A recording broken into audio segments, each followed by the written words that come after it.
बऱ्याच वेळेला काय होतं, आपण आपल्या मित्रांना, नातेवाईकांना, जवळच्या माणसांना त्यांच्या अडचणीच्या काळामध्ये पैशाची मदत केलेली असते. पण त्यांचा अडचणीचा काळ निघून जाऊन सुद्धा आपले जे पैसे त्यांच्याकडे अडकलेले असतात ते काही कारणास्तव आपल्याला परत मिळत नाहीत. त्यांना वारंवार आपण फोन करत असतो किंवा त्यांना भेटून बोलत असतो, पण ते पैसे काही केल्या आपल्याला परत मिळत नसतात. तर ह्यासाठी एक छोटासा आणि प्रभावी उपाय आहे, बऱ्याच लोकांनी करून बघितलेला आहे.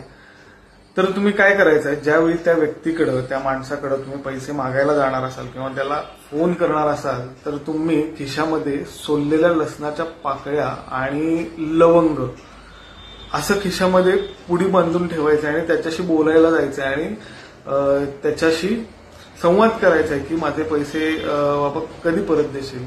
तर ह्यामुळं काय होईल, तुमच्या पैसे परत येण्याच्या मार्गामध्ये जे काही दुष्ट अडथळे असतील, जे काही विघ्न असतील, ती नष्ट होऊन तुम्हाला ते अडकलेले पैसे लवकरात लवकर परत मिळू शकतील.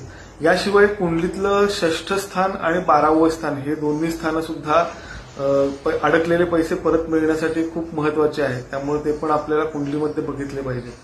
पण तुम्ही हा एक छोटासा उपाय नक्की करून बघा, तुम्हाला नक्कीच सकारात्मक परिणाम दिसून येतील.